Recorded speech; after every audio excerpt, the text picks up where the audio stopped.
Protected Speech with Ravi Kapur and Jonathan Choe. Alongside Jonathan Choe, I'm Ravi Kapur for the inaugural edition of Protected Speech, our new program where we're going to talk about all kinds of things, namely the coverage that both of us do. We're both, decades into our journalism careers, respectively. We've taken some interesting paths, starting off in traditional media and then venturing off into new worlds. And we're going to talk about that here during this inaugural episode, and then get into a whole bunch of other topics, stories that we've personally covered, as well as things going on domestically and frankly globally. So Jonathan, thank you for doing this. We've been frankly talking about doing a show for, I don't even remember, many, many years, but here we are. Yeah, we're finally here. We're talking to each other, and I love the name, man, Protected Speech. That's what this is going to be all about, right? We're just going to not only spitball, but talk the facts and talk about the hard truths and the inconvenient truths and a whole bunch of different perspectives you're not going to be getting in the mainstream media. That is for sure. And, this program is really about talking about subjects that, frankly, other broadcasters may not have the stomach to talk about. Let's face it, we've both worked for major news operations, myself in California and Tennessee and Oregon. I've lived all over the country. Jonathan's been all over the place as well. And oftentimes you get 1, 2, 3 minutes to talk about a story. And let's face it, it's generally not enough.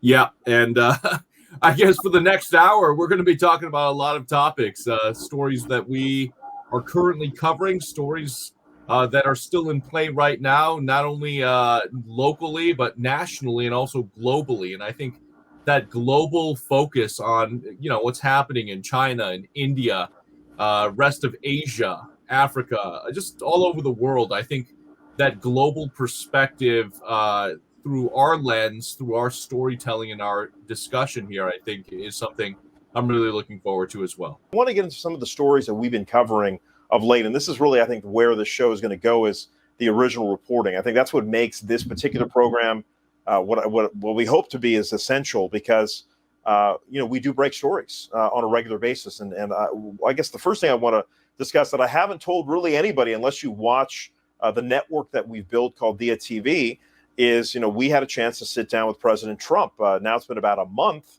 but we sat down with President Trump in Bedminster, New Jersey. It was kind of hard for me to believe, because obviously he's not in office now, but certainly the rumblings have been going on for a few months that he is planning a 2024 run. And you just don't know what everyone's thinking. Certainly the way he left office caused a whole lot of controversy. But he's continuing to, in a sense, campaign for 2024. He's doing events on a regular basis. And so I had a chance to get out to Bedminster. I didn't know if it was going to materialize, but it actually did. And we had a chance to talk about a couple of topics, one of them being on, AAPI hate crimes, which no one, to my knowledge, has had a discussion with him. We've had a spate of hate crimes. And that's going to be one part of this show, is we're going to actually have a segment focused in on the spate of hate crimes going on, affecting Asian Americans around this country. We have obviously close friends of ours that have been covering this beat for the better part of a year or two now during the pandemic. But I think Jonathan and I really wanted to discuss this, because we are covering it in our newscasts on a regular basis on our network. But I think sometimes the context is lost, and frankly, we're not able to give the full picture. We just, unfortunately, are just giving stats of so-and-so was affected by a terrible incident. And I think we wanted to provide more color. But so we did talk to Trump about that. And then another issue being about the green card backlog and the real challenge that, Indian Americans, South Asians, and really a broader immigrant community faces, where we have, in the case of Indian Americans, like 250,000 children of legal immigrants cannot get their paperwork. And we're not even talking about folks that have come here without paperwork. That's a whole other topic. But there are all these nuances to immigration. And let's face it, if you're not in the middle of it, and I think it's been, I guess, a blessing to be born in this country, you don't think about it much unless you have friends, family directly affected by the immigration challenges. But you have people that are here legally. You have people that are not here through legal means. And they both sides have challenges. And I think one of these aspects is what we've found out are these kids of legal immigrants that get here at 1, 2, 3 years old. They've been raised in this country for a couple decades, but at 21, if they don't have their paperwork straightened out, they have to self-deport. And it's been a really terrible tale for so many of these kids. And we had a chance to talk to some of them this summer. We sponsored an event called Indian American Impact, which is a political organization.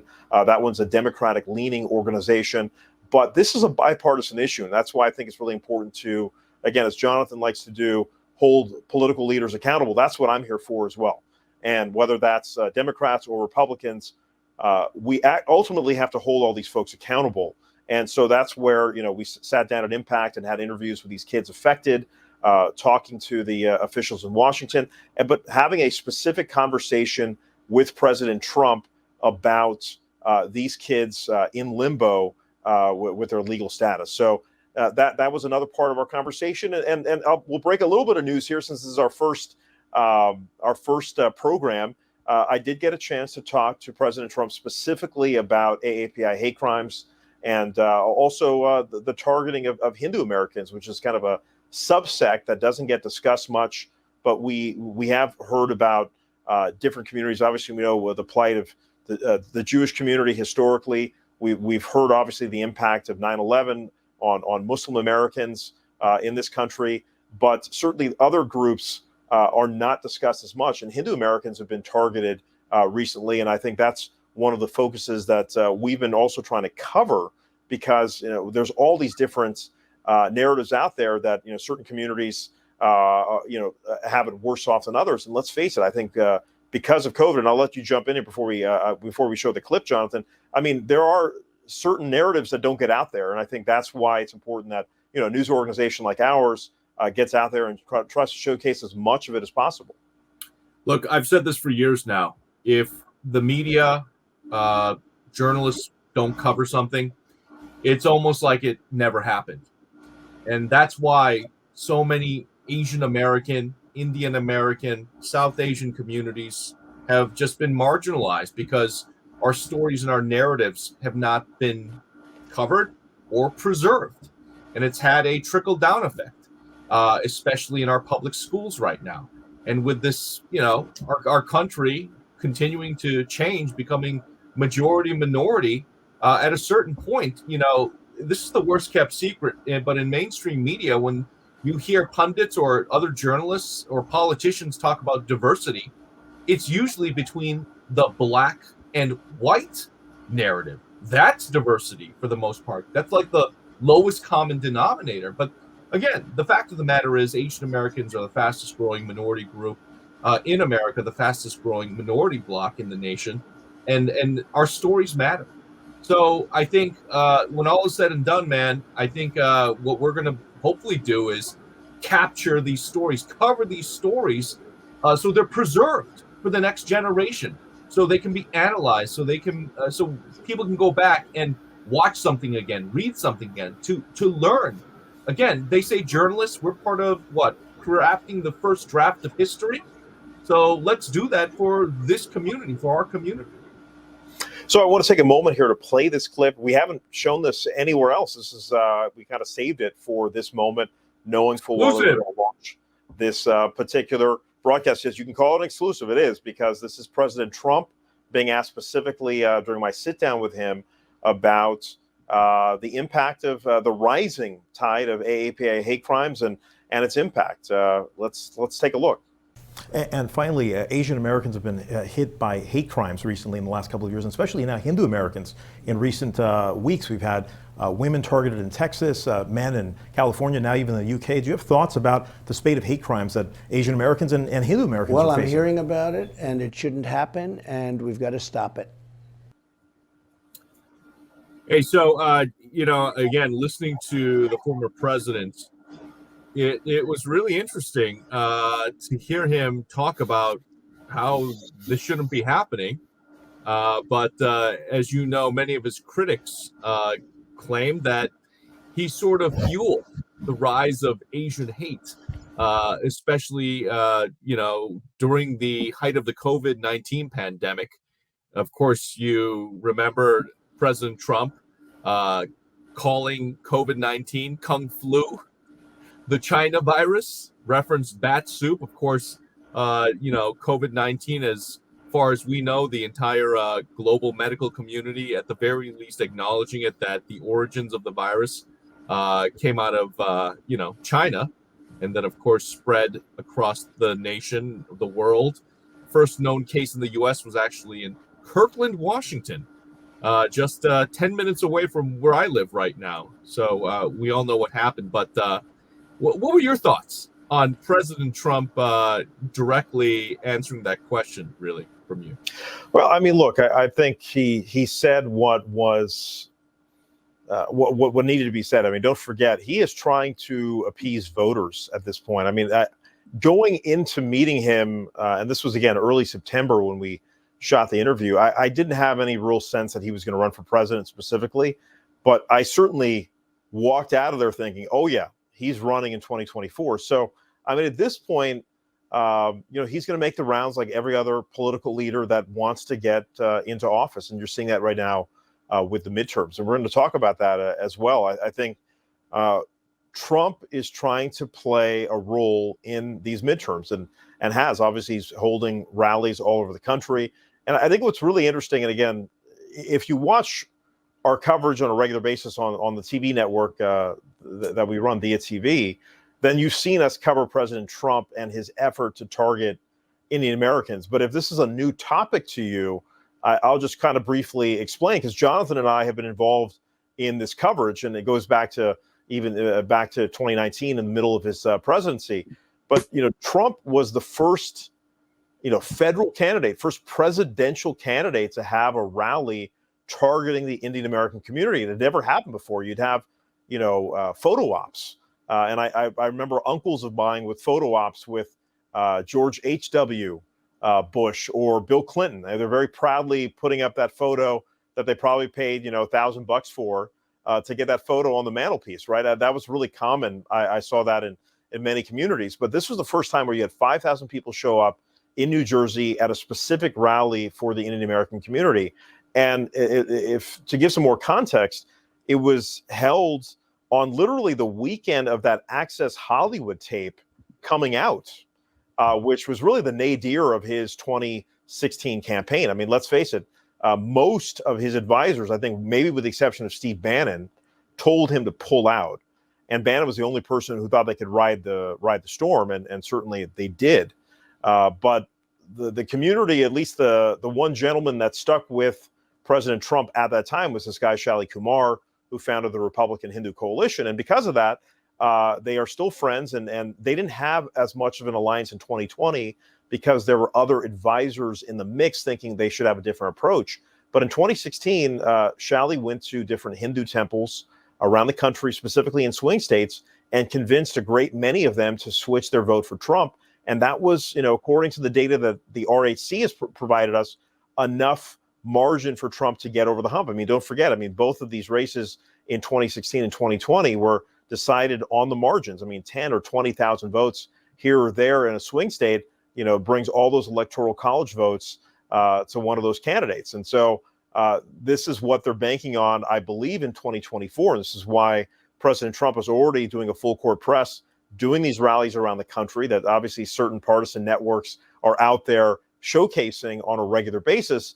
But the fact that Trump is now doing specific outreach, and obviously we get leads and tips from different groups, already there are efforts to do multiple events here before the midterms to get Indian American voters in the fray. So, and again, to bring some more context, Jonathan saw firsthand. We did a live broadcast back in 2019 when there was a Howdy Modi event, which was the Prime Minister of India having quite literally a political rally in Houston, Texas, unlike anything I've seen before. 50,000 people at one football stadium in Houston.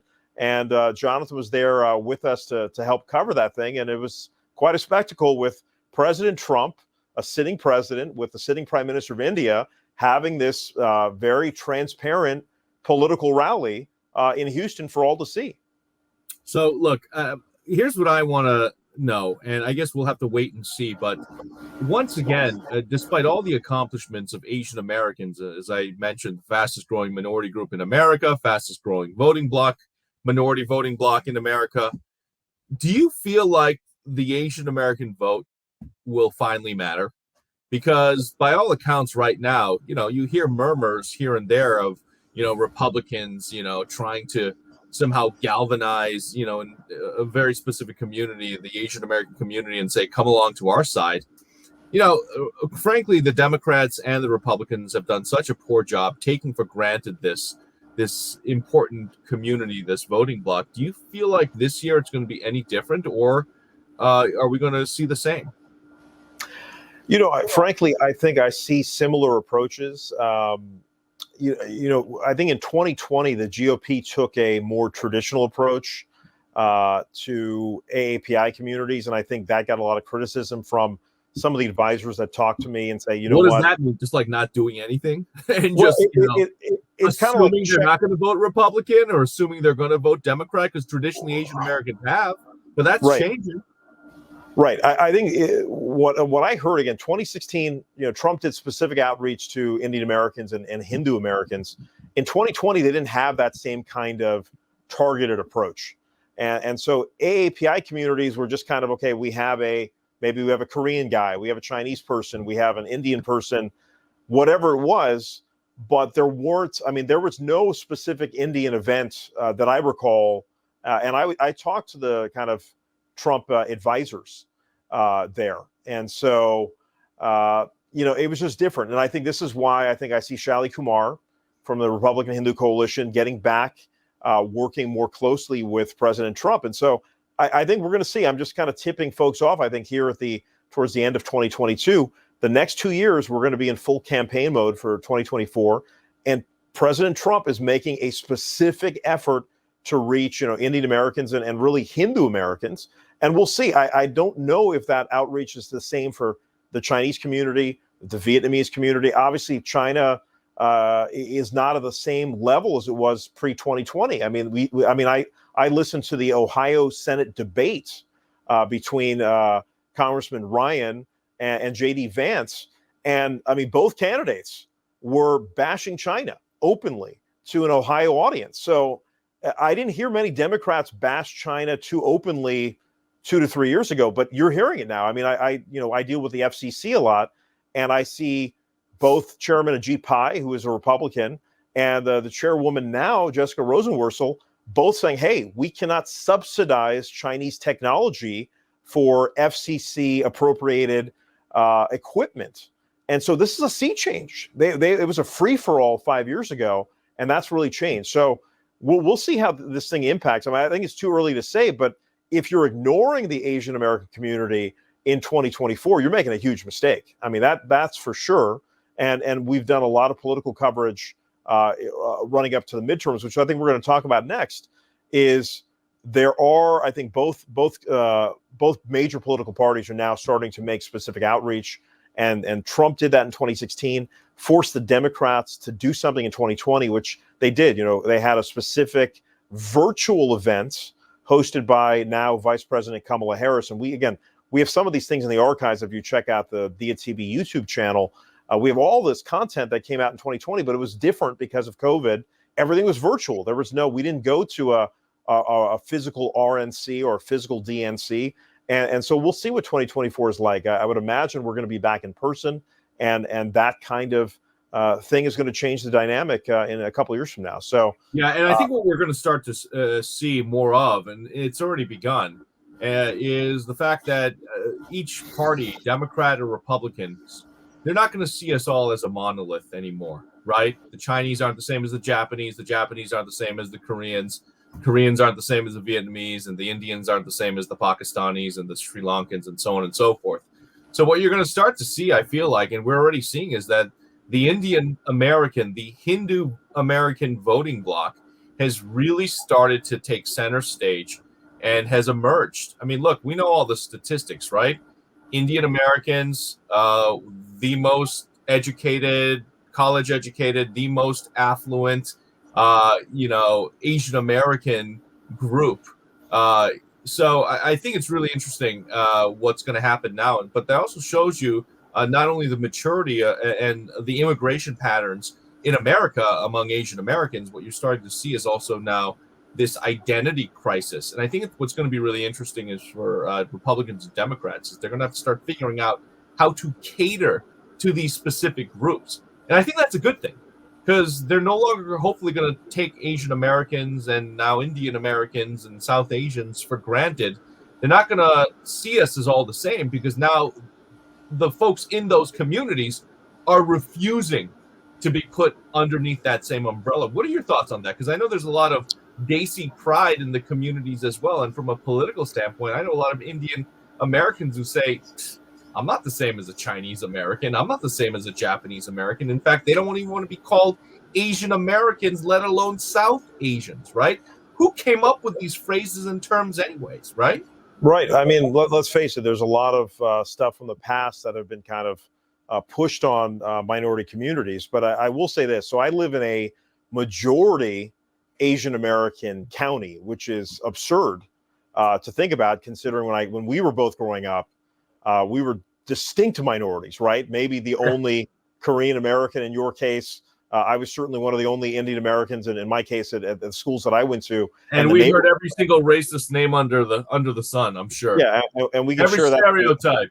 We can share that in the uncensored version of the show. But I think that's where, to see the sea change, 30, 40 years later, and seeing so much diversity, it's telling. And I'll give a couple of examples, and I do want to get into some other topics beyond our interaction with President Trump. There is a very contentious mayoral race in San Jose and Santa Clara. We're intimately involved in covering these races because it's in the heart of Silicon Valley, and our network emanates from Silicon Valley.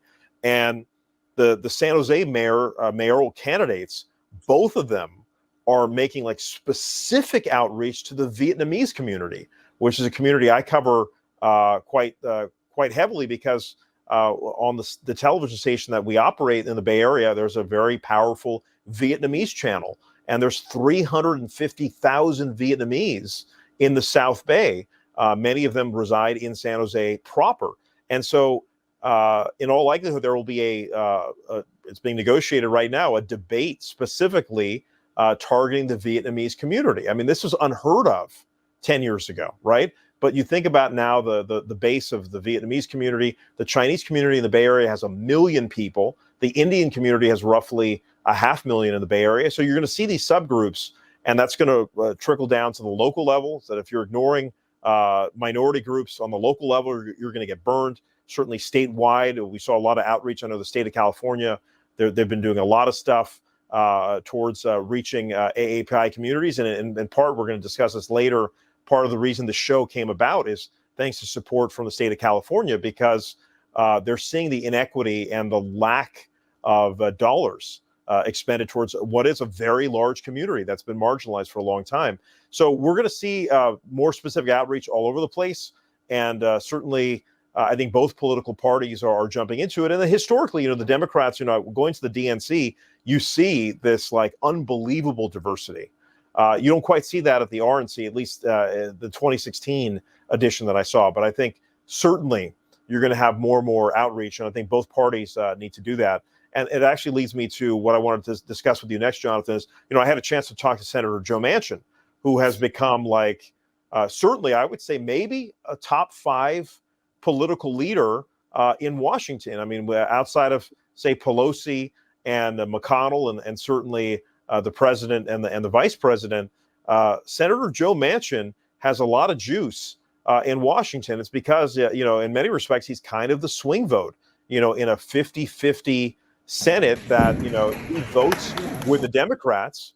They have a chance to at least have an opportunity to have a simple majority with a vote from Vice President Harris. And so because of his background, and for those of you that are unaware, he is the senator from West Virginia. There's me having a chance to talk to him after this event.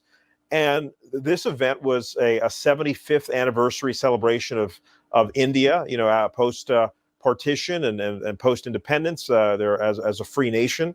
And so there's all these Indian Americans from the diaspora that have done incredibly well. And what's fascinating, a story that I really haven't covered extensively, which I frankly need to, is that there's a very large contingent of Indian Americans in West Virginia. And Senator Manchin recognized that. In fact, his personal physician is Indian American, called him up and said, hey, can you speak at this event where there was just a large group of Indian American doctors on hand? And of course, if you know the numbers, I believe the number is something like 125,000 Indian American doctors that are represented by this organization called AAPI, which is also kind of an AAPI acronym. And so Senator Manchin was there. A number of other senators and Congress members were there. And I've gone to an AAPI conference in person a few times. And, you know, when you want to see, back when Senator Harry Reid was running things, he would show up to the AAPI conference. The new congresswoman at the time from Hawaii, Tulsi Gabbard, she was there to make the rounds because, let's face it, these doctors have, a very sizable wallet and opportunity to get, financial support, and overall, these are influencers in the community. And so it was kind of astounding to see Senator Manchin there, coming to this event, trying to speak specifically to not just the medical community, but Indian Americans in West Virginia. And he flat out said, and we have this full speech if you want to see it on our YouTube platform, he basically said that we would not have legitimate healthcare in West Virginia without the Indian American community. Like, I can't even imagine a better compliment than talking about the impact that Indian Americans have had in West Virginia, which, I mean, let's face it, I didn't realize the magnitude and the growth until a few years ago, because we thought, hey, we'll have these coastal cities where we get a chance to broadcast from. But, one of our strongest venues happens to be in Indiana now. Indianapolis has, in that whole region, has a huge Indian American base, and we're seeing it in Florida now. We're seeing it in the Carolinas, and certainly West Virginia, another venue I never thought would have a large group of folks from India living there. That's clearly the case, according to Senator Manchin. So really eye-opening to be there in his presence and to see the respect that he's had. And I think this is where, getting back to what you were saying, Jonathan, both parties are recognizing the diversity. And for those folks that are willing to open up their wallets a little bit, let's face it, that's also part of the reason they're meeting with these people, because some of these people do write a check. And that's also part of the calculus. Yeah, obviously, we are both Asian Americans. You're Indian American, I'm Korean American. And I think race and ethnicity obviously are important and will play a role. But I think really what we're going to see moving forward, especially in politics, is not just, going after the quote unquote Asian American voting bloc. I think what we're really starting to see is that Asian Americans, again, are not a monolith. We don't think all the same. We don't all like rice or curry or every other stereotype, or eat sushi, or know martial arts, or, play the bhangra drums. Have I pretty much offended you yet? Or, what other stereotypes are out there? I think what we're really starting to now see, especially, and I think where Democrats have been shocked and will continue to be shocked, is that they took Asian Americans, Indian Americans for granted for so long. They just assumed, hey, we're the party about diversity. We want to fight for social justice. But now you have a lot of Asian Americans who used to vote Democrat saying, wait a second, where's our social justice? Is the Democratic Party really what's best for our interests? And the answer is starting to resoundingly become no, maybe not. Because as you know, and this is probably for another podcast, and we're going to have many more opportunities at this, is that Asian Americans are now, many of them are doing well in areas like academia and science, medicine, especially technology, to the point where we're now being discriminated against, right? That whole model minority myth, it is a myth because many Asian Americans still don't speak English, or immigrants in this country. And there are not all doctors and lawyers and successful. And I know many of them in Seattle's Chinatown, many of them in San Francisco and New York and Chicago's Chinatowns, who are just scraping by, collecting cans on the streets just to make it. Don't even speak English, need to go to the local food pantry to get by. And they're Asian Americans. Okay, so again, this wide spectrum. But again, I think what I'm starting to see, at least here in Seattle, in this one-party state, which is definitely starting to lean more progressive Democrat, Asian Americans, the big controversy that I'm covering out here in Seattle is that there's this massive homeless megaplex being dumped into a neighborhood just a block away from the historic Chinatown International District. And once again, the narrative is you've got this big bad Democrat white politician named Dow Constantine, the executive of King County, essentially trying to fast track and ram this project through so he can get a win, essentially. And no doubt, I believe he wants to do what's best to combat the homeless crisis, but it's coming on the shoulders of this marginalized community on the Chinatown International District, which, again, the vast majority are 70 to 80-year-olds, the ones who actually live there and work there. They're senior citizens who don't speak English. There are multiple languages there, and there's has not been this outreach. So we're really starting to see this showdown. And I think a lot of Democrats, unfortunately, as well as Republicans in the past, they've kind of written off Asian Americans. So when it comes to controversies like this, there's definitely a political equation to it, like a risk assessment, right? So is it more risky not to put in a homeless shelter to help all these homeless people because all these Democrats and progressive far left activists want housing for the homeless? Or can I, take my chances and really piss off the Asian Americans? Because in the past, Asian Americans have been known as this community that's just not fought or spoken up. So it's really interesting. So again, more so than race and ethnicity, I'm starting to realize even within these groups, you're starting to see a values, system emerge and differences there, and also ideology. So I think that's going to be an interesting narrative and debate, and something that I think a journalist, especially Asian American journalists, really need to cover moving forward. Yeah, I agree. I think there is a shift, and I think we've seen it. Indian Americans largely have voted for Democrats, roughly about 80%. We saw President Trump chip away a little bit in 2016. 2020, Biden was able to pull a lot of this back. Obviously, Kamala Harris helped having an Indian American woman on the ticket. And now we'll see if techniques will change in 2024. And I should mention before, just presuming President Trump will be the nominee for the GOP, I'm also hearing rumblings that, the GOP is also, have a plan B, so to speak. And so that also could be in the offing. And I know we will likely talk about that in the weeks ahead. But, we don't even know where this thing's all going to shake out, certainly with President Trump's legal matters as well. Obviously, this is our first broadcast, and we've had a lot to get into. And I still wanted to touch a couple of bases. We want to actually have a segment on this program on a regular basis talking about AAPI hate crimes. And unfortunately, it's something that we do want to spotlight. And this segment's sponsored by the state of California through the California Public Library System. They facilitated this broadcast to be able to talk about this rampant issue of hate crimes. I know Jonathan and I have both seen this for a couple of years during COVID, but it continues to persist. Most recently, and I don't know if this particular crime has been classified as a hate crime, but certainly it was a heinous crime that we just covered, where a family of four, it was a husband, a wife, their baby girl of like 8 months, and an uncle. They were all slain outside of Sacramento, California, in the Central Valley, in the Merced area, by seemingly it looks like a former colleague, someone who used to work for them.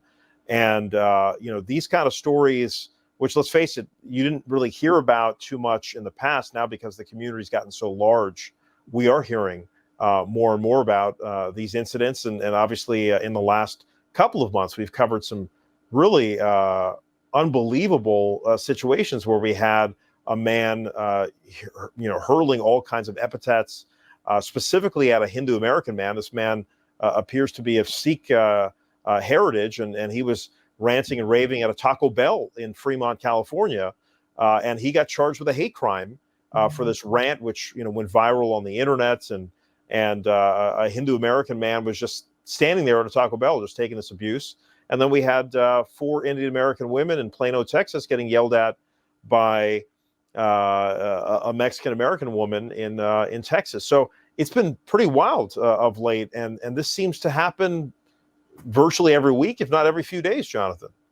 Yeah, and not to mention the ongoing Asian hate and the targeting that's happening to a lot of seniors and women, right, who are Asian Americans, Indian Americans, Sikhs, so on and so forth. And unfortunately, a lot of the times, and we have to call it what it is, the perpetrators are either black or brown.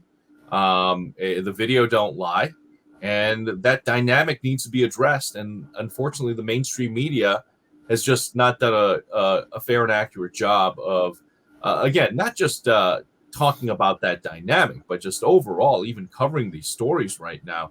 I mean, it really has become a cottage industry covering Asian hate, and we have some colleagues, all over the country, in the Bay Area, in New York City, in Philadelphia, in Boston, Chicago, covering these ongoing issues, and of course here in Seattle as well. I'm still here doing that. It seems like at least one or two a month, but man, the stuff that's coming out, especially New York and San Francisco.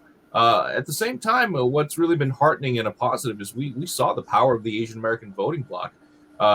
Former San Francisco District Attorney Choe Boudin was recalled just earlier this year, and the Asian American community orchestrated that, played a huge role, because the inconvenient truth was that Choe branded himself a progressive, but he wasn't prosecuting any of the perpetrators, because the vast majority of the perpetrators, unfortunately, were black, and those optics just did not sit well for the Asian American community. Many of the leaders saying, you care more again about other minority groups, about the criminals.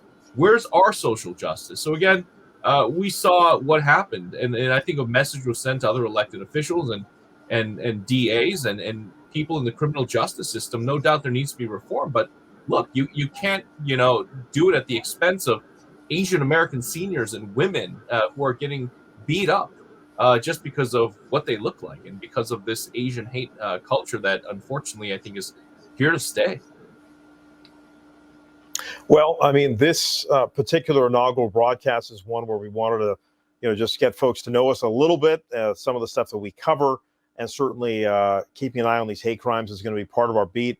I was really happy to get a chance to actually ask President Trump about that, as well as all these political leaders that we talk to on a regular basis that have to address this. And certainly I think the angle that you have in Seattle, where a homeless, a very large scale homeless shelter will likely be placed right in the heart of Chinatown. I mean, that is certainly going to be something to keep an eye on. And I know it's been a heated point of controversy in Seattle. I'm really glad you've actually been holding these guys accountable, because let's face it, had you not been out there sticking your neck out, certainly I don't think the community would have mobilized to this degree.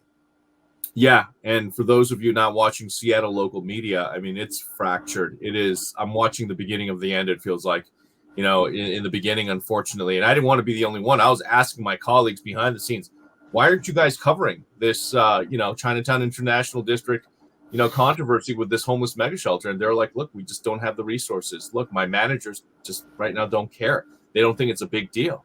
So I just kept pounding that story, and, one thing led to another. And now the mainstream media here is finally on the story. But I think for the Chinatown International District, it's too little too late. And for the politicians, and I've said this time and time again, especially in the past year, these public relations teams now hired by these politicians, they're so robust. They're made up of former journalists in many cases, right, who've left the industry for more money, joining the city or county now with pensions and so on and so forth. So local media, these kids, they're outgunned by these politicians that have these robust PR teams. So it really is a sad state of affairs, especially when it comes to these communities now. And for the politicians, they're going to get away with a lot more. That's my prediction moving forward. I mean, that's very accurate. We're kind of outgunned 10-1, actual reporters versus PR folks. And that's what people don't realize. And you're right. I mean, the profession is becoming younger and younger, and the veterans at some point, another colleague of ours just left the business the other day. And you're like, not a surprise he hung in there that long. But unless you're really passionate about it and have the wherewithal to find a way to make a living, it's becoming a very increasingly difficult to stay in the business. And even legendary radio stations, I was part of one called KGO Radio, 80 years serving the Bay Area. They went to a sports gambling format this week. Because who has the money? The online gambling companies now, right? Like the DraftKings and the Golden Nuggets and so on and so forth. You got to follow the money, and the tech companies, like I said earlier, the gambling companies now, they're synonymous. They go hand in hand. That they're going to be fueling the content. Right. Well, Jonathan, pleasure to have you in this format. Our conversations no longer have to stay private. We can have some public ones here, and I appreciate you doing this. And it should be a lot of fun. And we'll definitely get into some of the heavier topics. And there's so much stuff going on in the world, but especially from our footholds, covering things nationally. And Jonathan's in the trenches in Seattle, but I know you'll be springing all over the country as well, which I'm looking forward to seeing what you uncover, because you're on a heck of a beat. So appreciate the time. Glad we got this first one, under our belt here. Protected speech. Obviously, like, share, subscribe, follow us on all these different channels, and of course, you can watch us on television as well, which is another interesting part of this program that folks all over America can just tune in and watch us across the nation. So thanks for joining us. We appreciate it. We'll see you again next week. We've been unleashed.